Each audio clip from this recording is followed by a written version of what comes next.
Apocalipse, último livro, último capítulo, os 5 primeiros versículos é o que leremos.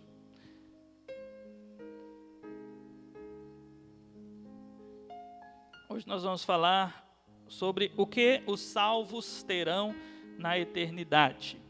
Apocalipse 22, do verso 1 ao verso 5, a palavra do Senhor diz: Então me mostrou o rio da água da vida, brilhante como cristal, que sai do trono de Deus e do Cordeiro. No meio da sua praça, de uma e de outra margem do rio, está a árvore da vida que produz 12 frutos, dando o seu fruto de mês em mês. E as folhas da árvore são para a cura dos povos. Nunca mais haverá qualquer maldição. Nela estará o trono de Deus e do Cordeiro. Os seus servos o servirão, contemplarão a sua face, e na sua fronte está o nome dele. Então já não haverá noite, nem precisam eles de luz de candeia, nem da luz do sol, porque o Senhor Deus brilhará sobre eles, e reinarão pelos séculos dos séculos. Amém. Bendito seja o nosso Deus. Aqui nós temos uma descrição da eternidade. Nessa altura da situação, a igreja já enfrentou lutas na terra, perseguições, alguns crentes foram martirizados por causa da sua fé. O Senhor já penalizou a Babilônia, que é a sedução do mundo para afastar pessoas de Deus. O Senhor já penalizou a besta, o falso profeta, Satanás, já lançou no lago de fogo e enxofre, e agora nós temos uma descrição de como é a vida dos salvos na eternidade. E quem são os salvos? Os salvos são aquelas pessoas que Deus os escolheu lá na eternidade. Antes da fundação do mundo, Deus disse: essa pessoa, eu quero que ela viva comigo na eternidade. Aí no tempo, Jesus Cristo veio e assumiu os pecados dessa pessoa lá na cruz, pagando por eles. E houve um dia que um missionário, um pregador, uma irmã de oração, um folheto, uma leitura da Bíblia, alguma coisa aconteceu, e essa pessoa teve um contato com o Evangelho, com Cristo, e o Espírito tocou no coração, e essa pessoa então creu e passou a seguir a Cristo, sendo habitada pelo Espírito Santo. Então vamos resumir dizendo: o salvo é aquele que se converteu a Cristo, que vive para Cristo. O salvo é aquele, como vimos domingo passado, que deixou os ídolos, converteu-se a Deus para servir o Deus vivo e verdadeiro, e está vivendo para Cristo até que Cristo volte. O salvo é aquele que foi lavado pelo sangue de Cristo e que vive com Cristo e vai reinar com Ele. O que estes salvos terão na eternidade com o Senhor? Primeiramente, eles terão abundância inesgotável.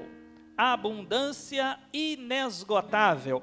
Você viu no verso 1 e no verso 2, aonde o João está dizendo que foi mostrado para ele algumas coisas. O rio da árvore da vida, que brilha, que sai do trono de Deus e do Cordeiro, uma praça.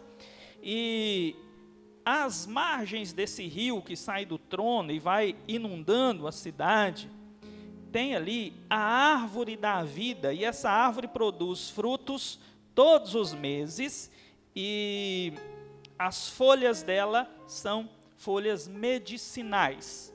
Quando João está escrevendo isso aqui, ele tem em mente 2 textos do Antigo Testamento. Um deles é Gênesis 2, de 7 a 10, quando fala que lá no jardim do Éden, onde estavam Adão e Eva antes de pecar, tinham 2 árvores especiais. Uma era a do conhecimento do bem e do mal, e Deus proibiu que eles comessem. E a outra árvore era a árvore da vida.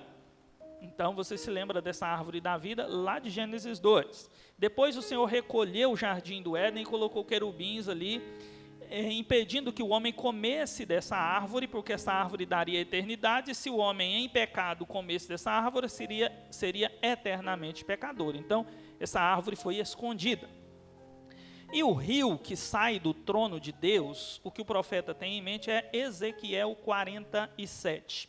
O livro do profeta Ezequiel fala que o povo de Deus, de tanto pecar, caiu debaixo do jugo dos babilônios e foram levados para longe e ali viveram durante 70 anos. Enquanto eles estavam lá, Jerusalém foi destruída e a partir daí o profeta começa a anunciar um tempo de paz. O Senhor é o Deus que penalizou o seu povo, mas é o Deus que vai restaurar o seu povo. E quando Deus restaurar o seu povo, Ele vai reconstruir a cidade, Ele vai reconstruir o templo, Ele vai reconstruir a terra, Ele vai restaurar todas as coisas. E diz que nesse tempo de restauração haverá um rio que sairá, e por onde esse rio passa, suas águas vão só aumentando, vão se tornando abundantes, e por onde ele passa, não falta peixe, por onde ele passa, não falta fertilidade na terra, por onde esse rio passa, as árvores nascem às suas margens, e essas árvores estão sempre verdes, e essas árvores estão sempre dando fruto, e são árvores cujas folhas são medicinais. Então, o que o João está querendo dizer aqui, quando ele nos menciona que viu o rio da árvore, o rio da água da vida, o rio da vida e a árvore da vida? Com base no que o Antigo Testamento fundamentou sobre isso, o que ele está dizendo é, lá no céu, lá na eternidade, ou no tempo eterno, eu vi a abundância para o povo. Eu vi água que nunca acaba, eu vi árvore que sempre dá fruto, comida, árvore que é planta medicinal, saúde, eu vi vida eterna, porque o rio é da vida, a árvore é da vida. Então, eu vejo na eternidade água que dá vida, árvore que dá vida, saúde plena, vida eterna, tudo restaurado. Aquele jardim do Éden que está sumido, reconstruído e de uma forma melhor. Não tem só a árvore da vida, tem também o rio da vida, mas tem também o trono de Deus. No primeiro Éden, Adão e Eva estavam lá e na viração do dia o Senhor os visitava. Neste segundo Éden, o Senhor está lá e o seu trono está estabelecido ali. E o povo de Deus vai morar com o Senhor. Então o que ele está dizendo é, através dessas figuras, lá na eternidade, os salvos têm tudo em abundância. A saúde é em abundância, não tem doença. A vida é eterna, lá não tem morte. A comida nunca se acaba, a água nunca se acaba, a alegria nunca se acaba, a vida nunca se acaba. É uma abundância inesgotável. Segundo lugar, o que os salvos terão na eternidade? Prosperidade indestrutível. No versículo 3 de Apocalipse 22, nós vemos sobre isso, prosperidade indestrutível. Apocalipse 22, verso 3, diz no início, nunca mais haverá qualquer maldição. Você vai se lembrar que as maldições eram termos da aliança. Lá em Deuteronômio 28, o Senhor disse, se vocês forem obedientes a mim em tudo, eu abençoarei vocês. No campo, na cidade, ao entrar, ao sair, em tudo que vocês fizerem serão abençoados. Sua vaca nunca vai perder a cria, suas ovelhas também não, as suas plantações serão prósperas, e vai caminhar tudo bem na sua vida e não terá um peste sobre você. Mas se você for desobediente, virá a peste, virá a praga, o gafanhoto destruindo as plantações, suas ovelhas perderão cria, a esterilidade, o sofrimento virá sobre vocês. Eu mandarei exércitos estrangeiros, inimigos que virão sobre vocês para guerrear contra vocês, destruir suas plantações, levar vocês para o estrangeiro. Essas eram as maldições, eram as consequências do pecado a longo prazo. O povo pecava, deveria se arrepender e ir fazer o seu sacrifício. Mas se o povo pecava e pecava e pecava, Deus mandava o profeta e corrigia. E se o povo permanecesse duro, então vinham as maldições, que eram as consequências, as catástrofes consequentes do pecado. Seca, por exemplo, você vê no livro de Joel, e assim por diante. E as maldições, elas vinham e destruíam a prosperidade do povo. Lá em Apocalipse 6, fala lá a respeito de alguns que eram os principais agentes das maldições, que era espada, guerras, fome, muitas vezes por causa da falta de emprego decorrente da guerra, ou às vezes por causa de doenças decorrentes da guerra, ou por causa de que a guerra destruía as fontes de alimentação. Então, espada, fome, peste, epidemias, pestilências, doenças, e as feras do campo, os animais, ou até mesmo os gafanhotos, né? Você lembra de Malaquias 3, quando fala lá sobre aquela questão do dízimo, fala a respeito do devorador, era o gafanhoto que vinha e comia as plantações. Então, esses eram os agentes que Deus usava nas maldições. E esses agentes que Deus usava, tirava do povo a estabilidade, tirava do povo a sua prosperidade, destruía as suas riquezas. Uma pessoa sob maldição de Deus plantava uma lavoura, a hora que estava pronto a colher, o inimigo vinha e destruía a lavoura, levava ele embora, ou então tomava o fruto da sua lavoura. Uma pessoa debaixo da maldição de Deus comprava o rebanho, a seca vinha, o pasto morria e o rebanho acabava.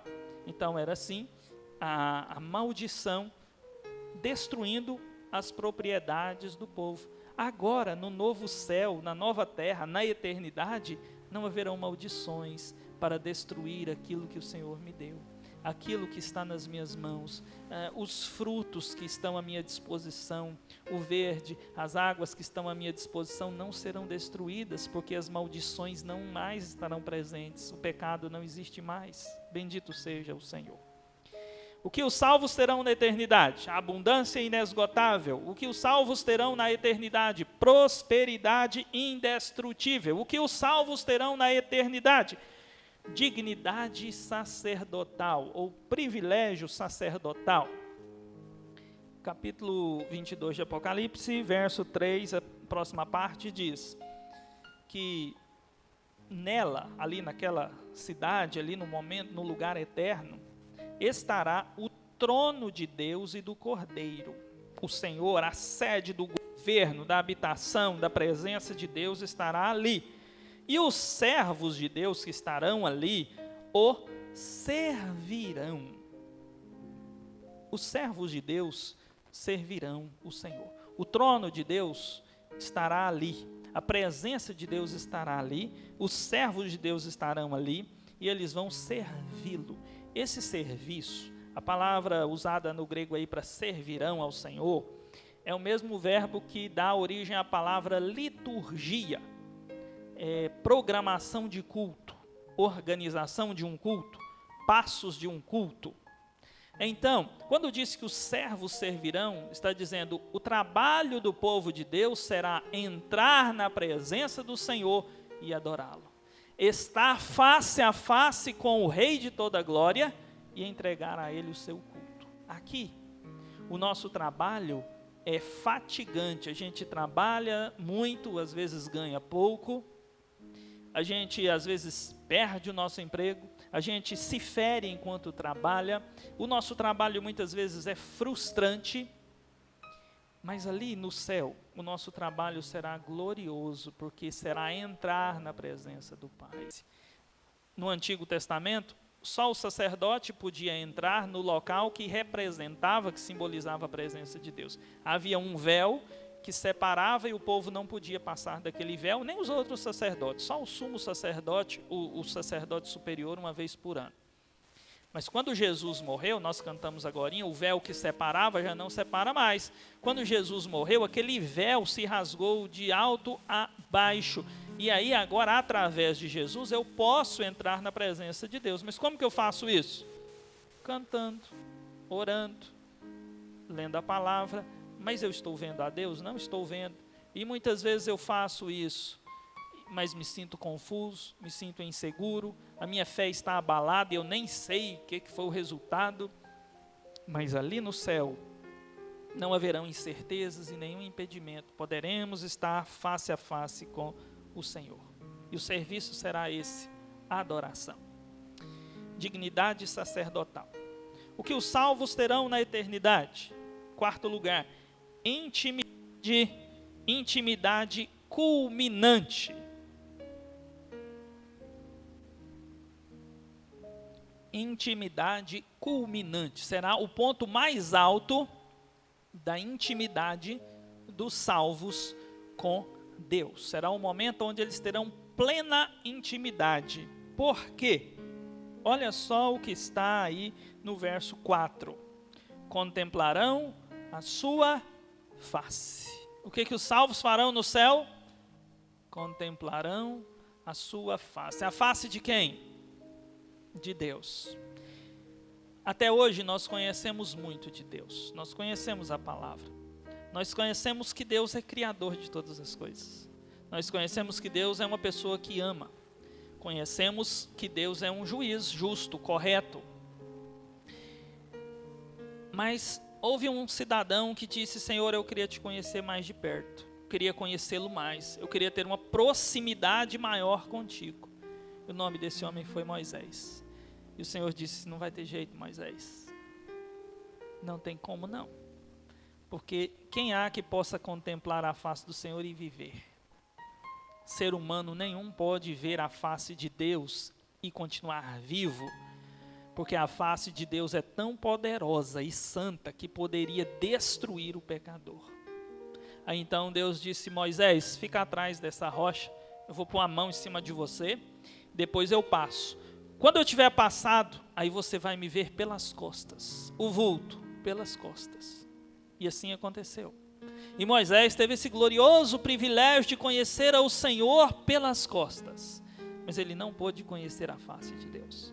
Mas quando certo dia ele estava em cima do monte, o povo de Deus também pôde conhecer um pouco mais de Deus, e o que eles conheceram foi o poder de Deus expressado através de relâmpagos, vozes, trovões, tremores, e eles ficaram até com medo. Mas foi só até aí. Eles também conheceram que Deus tem poder para abrir as águas e assim por diante. Mas Deus não foi conhecido muito além dessas manifestações de poder. Quando chega o Novo Testamento, a Bíblia diz que Jesus Cristo é a imagem visível do Deus invisível. Só que você se lembra que Jesus deixou muito da sua glória lá no céu e fez-se homem e foi reconhecido em figura humana. Ele teve uma figura humana, um corpo de carne e osso, e a presença divina nele. Ele é Deus e o Pai estava nele também. E em Jesus nós vimos a glória de Deus, em Jesus nós vemos o amor de Deus, a compaixão de Deus, o poder de Deus, a bondade de Deus, o amor de um Deus que vai até a cruz para salvar os seus escolhidos, os seus filhos. Mas nós também não vimos ainda o rosto de Deus, porque este é um segredo que está guardado para ser visto somente pelos salvos na eternidade gloriosa. Somente lá é que o rosto de Deus será visto. Aqui nós vamos conhecer muito de Deus. Nós olhamos para essa palavra e nós conhecemos a doçura de Deus, o poder de Deus, a glória de Deus. Nós nos dobramos e oramos e conhecemos a paz que vem de Deus. Nós olhamos para o céu, para a criação e vemos a beleza e a criatividade de Deus em fazer todas as coisas, mas o rosto dele somente veremos lá na eternidade, no novo céu e nova terra, e veremos e conheceremos como somos conhecidos, conheceremos o rosto de Deus, a face de Deus, e teremos grande e profunda intimidade, glorioso privilégio de saber como Ele é. É uma bênção que está reservada para aqueles que viverão com Ele na eternidade. Então nós já vimos aqui sobre 4 bênçãos que os salvos terão na eternidade: abundância inesgotável, prosperidade indestrutível, dignidade sacerdotal, intimidade culminante. O ponto mais alto da nossa intimidade com Deus será quando vamos conhecer o seu rosto. Número 5. Na eternidade, os salvos terão uma identidade gloriosa. Lá no novo céu e na nova terra, aqueles que viverão ali, que foram salvos por Cristo, terão uma identidade identidade gloriosa. Quem está entendendo até agora, diga glória a Deus. Olha só o verso 4, o restante aí diz, quem pode ler por favor, depois da vírgula, no verso 4, Apocalipse 22.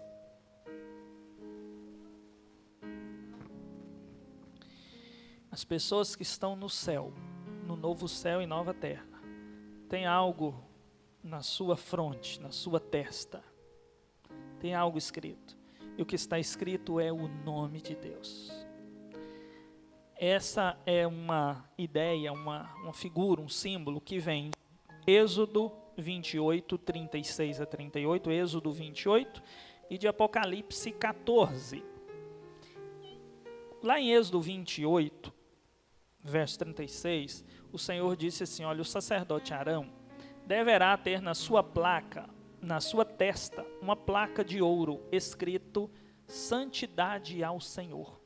Significa que ele deve ser santo, separado para Deus, que serve a Deus, que entra diante da presença do Senhor. Em Apocalipse capítulo 14, foi dito assim, marque o povo de Deus na sua fronte. Lembra que a besta marcou os seus, aqueles que vão adorar a besta, que vão ser rebeldes contra o Senhor, eles terão marca, ou na mão ou na testa. Mas o povo de Deus também tem a marca na sua testa. E significa que eles estão protegidos, eles vão passar por esse mundo e vão viver com o Senhor na eternidade. Então, quando diz que essas pessoas que estão na nova terra e no novo céu têm o nome do Senhor na testa, significa são propriedade de Deus, são diferenciados, são protegidos por Deus, acolhidos por Deus, propriedade exclusiva do Senhor. Você sabe quem é? Muitas vezes a gente fala assim, por que eu existo? Quem eu sou? Por que eu tenho um nariz tão grande e o Brad Pitt tem um pequenininho? E etc. Sabe quem é você? Se você foi salvo por Cristo, você é propriedade do Senhor. Você é protegido por Deus, é amado pelo Senhor. É alguém que não está solto no mundo, mas é alguém que está na mão de alguém. É alguém que tem um Pai todo-poderoso que ama e que foi até a cruz por você. Essa é a sua identidade. E ali no céu, nós viveremos isso plenamente. Identidade gloriosa. Número 6. Bênção completa. Os salvos terão lá no novo céu e nova terra a bênção completa. Verso 5. Então, já não haverá noite, nem precisam eles de luz de candeia, nem da luz do sol, porque o Senhor Deus brilhará sobre eles. O Senhor brilhará sobre eles. Não tem lâmpada no novo céu e nova terra, não tem sol, não tem lua, não precisa de candeia, de lamparina, de lampião, de vela, de nenhum artifício para iluminar, porque a presença de Deus brilha, e a presença de Deus que brilha ilumina a vida do seu povo. Essa é também uma ideia fundamentada no Antigo Testamento. Você vai se lembrar de Números capítulo 6, no final do capítulo, o Senhor disse para Moisés, fala para o Arão e para os filhos dele invocar a bênção minha sobre o povo. E aí vocês dirão da seguinte forma, vamos lá conferir, por favor, Números capítulo 6, lá no Salmo de número 67, mais uma vez é citada essa expressão, e em outros lugares no Antigo Testamento usa-se muito essa expressão, que originou-se em Números capítulo 6, quando o Senhor está dizendo, assim os sacerdotes deverão abençoar o meu povo, e assim quando eles fizerem, eu abençoarei o meu povo. E aí uma das expressões é o rosto resplandecer ou brilhar sobre o povo. O rosto de Deus brilhando sobre o povo dele. Isso significa benção. Quando o rosto de Deus brilha sobre mim, é porque o rosto de Deus é luz sobre mim, que dissipa a escuridão, é porque o rosto de Deus é favorável a mim, é porque o Senhor está sendo favorável a mim. O rosto de Deus resplandecendo, ou brilhando, ou iluminando sobre mim, é o Senhor me dando paz, é o Senhor me dando felicidade, prosperidade, alegria, uma colheita abundante, saúde, é tudo isso. Então, quando diz lá na eternidade, não precisa de luz, Deus é a luz que brilha, que resplandece sobre o seu povo, está dizendo, a bênção do Senhor estará ali toda hora, todos os momentos, todos os dias, em todas as circunstâncias, e será completa. Aqui nós temos a bênção de Deus, mas essa bênção muitas vezes ela vem parcial. Aqui nós não conseguimos desfrutar de todas as bênçãos de Deus. Às vezes você tem um bom trabalho, um bom salário, está crescendo financeiramente, mas à noite não consegue descansar, não consegue dormir. Aqui muitas servas de Deus, sinceras, mulheres que dobram os seus pés diante do Senhor, são santas do Senhor, não tiveram a bênção de ter filhos. Aqui homens de Deus santos e consagrados que se guardam para o Senhor, que não vivem uma vida de promiscuidade, não receberam de Deus a bênção de ter uma esposa. Aqui existiram crianças que não tiveram a bênção de viver longos dias. Aqui nós temos homens que não tiveram a bênção de ver os seus netos. E aqui nós temos muitos servos de Deus e servas de Deus que não foram abençoados por Deus com fartura financeira. Eles são pobres, eles pagam aluguel, eles precisam fazer contas, porque senão no final do mês não vai dar para pagar água, luz. Eles abrem mão de muitos privilégios para dar roupa para os seus filhos. Aqui nós não desfrutamos de todas as bênçãos do Senhor, ainda que existem alguns que digam que sim e tal, mas você vai se lembrar, por exemplo, de Elias, que teve certa feita que correr, fugir e ser hospedado por uma pobre viúva lá no estrangeiro. Você vai se lembrar, por exemplo, que Jesus certa feita disse, o Filho do Homem não tem onde reclinar a cabeça, eu sou hóspede na casa dos outros. Você vai se lembrar que Hebreus capítulo 11 diz que muitos dos servos de Deus viveram errantes pelo mundo. Então aqui nós temos bênção, mas essa bênção ela é muito limitada. Ali na eternidade as bênçãos serão completas, intensas e nunca serão retiradas de nós. Nós teremos bênção completa lá na eternidade. Louvado seja o nome do Senhor. Sétimo e último lugar que eu quero conferir com os irmãos hoje é o que os salvos, aqueles que foram lavados por Cristo, que se converteram ao Senhor, que andam com Cristo, o que os salvos terão na eternidade? Honraria real. Honraria real. O último versículo de Apocalipse 22 diz: e reinarão pelos séculos dos séculos. Você pode ler comigo? E reinarão pelos séculos dos séculos. Mais forte. E o que? Reinarão. Até quando? Pelos séculos dos séculos. Aleluia, bendito seja o Senhor. O que o povo de Deus fará na eternidade? Reinará junto com o Senhor. Haverão tronos para os salvos se assentarem ao lado do Pai, ao lado do Cristo Salvador. Eles estarão na mais alta honraria, na mais alta posição, tratados como reis, assim como o Pai, assim como o Filho. As honras que vão receber são honras de reis, e isso é por todos os séculos dos séculos, por toda a eternidade. Aqui, muitas vezes foram maltratados. Houve destes aqui de Apocalipse que perderam as suas vidas por causa de Cristo, perderam suas casas, perderam a sua liberdade, seus privilégios, não foram honrados no mundo, foram aqui desprezados, maltratados e humilhados, mas com o Senhor na glória, eles têm o status de um rei. Eles são bem tratados, servidos como reis. É isso que o Senhor tem para o seu povo. Então vamos relembrar o que os salvos têm, o que os salvos terão na eternidade. A abundância inesgotável, prosperidade indestrutível, dignidade sacerdotal, intimidade culminante, identidade gloriosa, bênção completa, honraria real.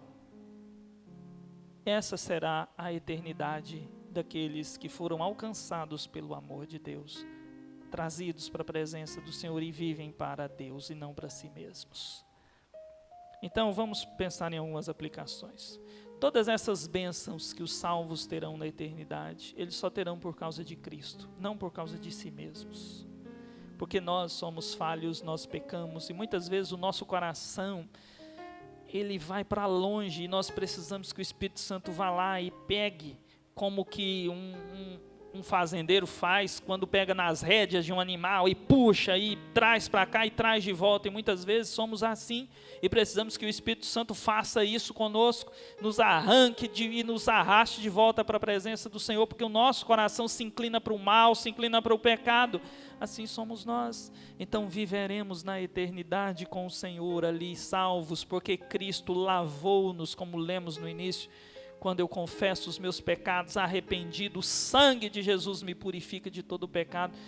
Você só terá esses privilégios gloriosos, essas 7 bênçãos maravilhosas na eternidade, porque Jesus te lavou, porque Jesus pagou por você, porque Jesus te comprou para Deus.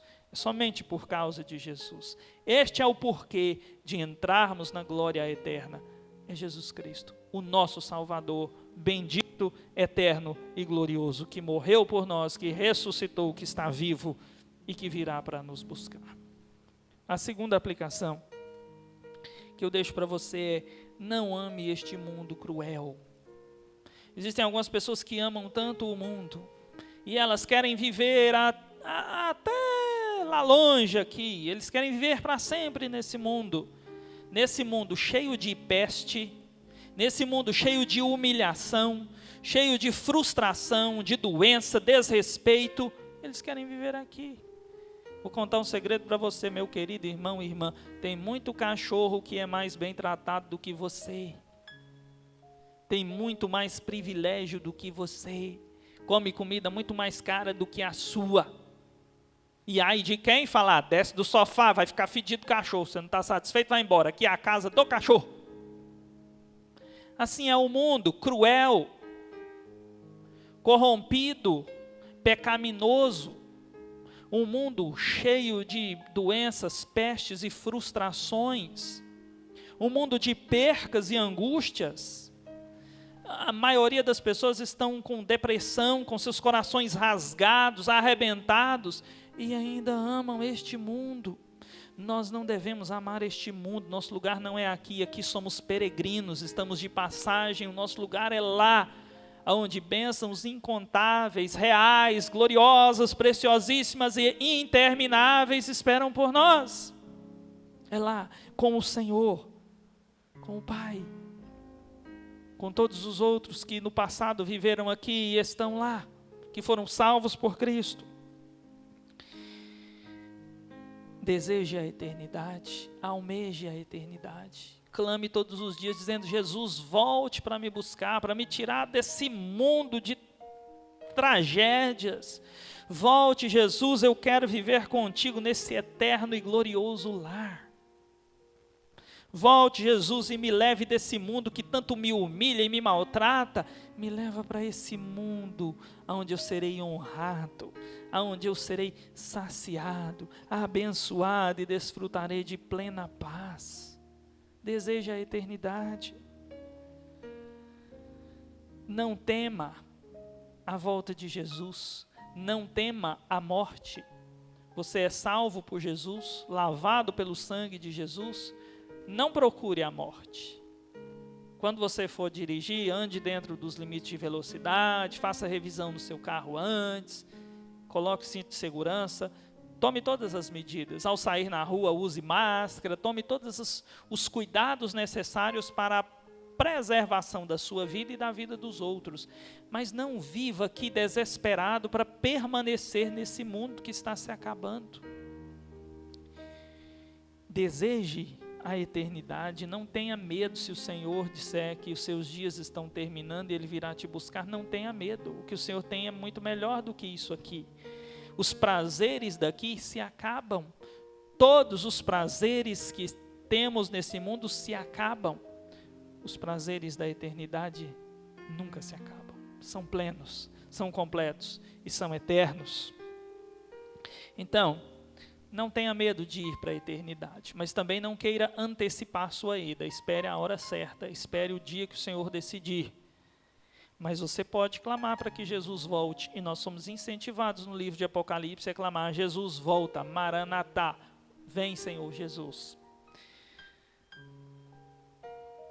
E vamos terminar dizendo o seguinte: se você não se rendeu a Cristo, se você não tem certeza que é salvo, então é hora de você adquirir essa certeza. Como que você adquire essa certeza? O Evangelho mexe com o seu coração e você crê em Jesus. E você passa a amar Jesus, amar a Bíblia, e passa a amar o que é certo, de acordo com os padrões de Deus, e vive para o Senhor.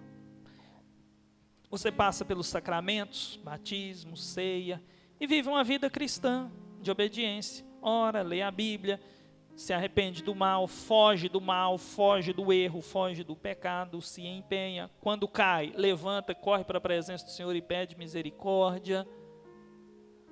Você deixa os seus ídolos e vai para a presença do Senhor e serve a Deus. Essas são algumas marcas. Mas se você não tem certeza de que é um salvo, então renda-se a Cristo, clame a misericórdia do Senhor, diga: Senhor Jesus, me abraça, me levanta, me dá a tua salvação, eu preciso. Esse mundo tem poucos prazeres que se acabam rápido e eu não consigo desfrutar deles plenamente. Mas lá são tantos e gloriosos prazeres, infindáveis. Eu quero viver contigo na eternidade. E você que já é do Senhor e já é salvo e precisa se consertar com o Senhor, então está na hora. Que garantia você tem que verá o sol nascer? Que garantia você tem que ainda viverá muitos dias? Pare de se enganar com prazeres passageiros, enganosos, desse mundo que caminha para a destruição, e se conserte com o Senhor. O que Ele tem para você é muito melhor. O que Ele tem para você é muito maior. Ele tem bênçãos maravilhosas que você nunca experimentou aqui, mas Ele tem para você. E você poderá desfrutar delas, e não é só 15 minutos, é por toda a eternidade. Variedade de bênçãos, prazeres e alegrias Ele tem para você. Então anime-se, olhe para o Senhor, viva com alegria, viva com otimismo, viva com fé nesse Senhor que abriu para você a porta para entrar e viver numa gloriosa morada, onde não existe angústia, não existe dor, não existe morte, não existe perca, não existem prejuízos, não existem sofrimentos, não existem frustrações, mas o que existe é bênção, é honra, é alegria, é abundância, é paz, é prosperidade, é dignidade, é alegria, é identidade gloriosa, é intimidade no mais alto grau com o Senhor, é paz perfeita e sem fim.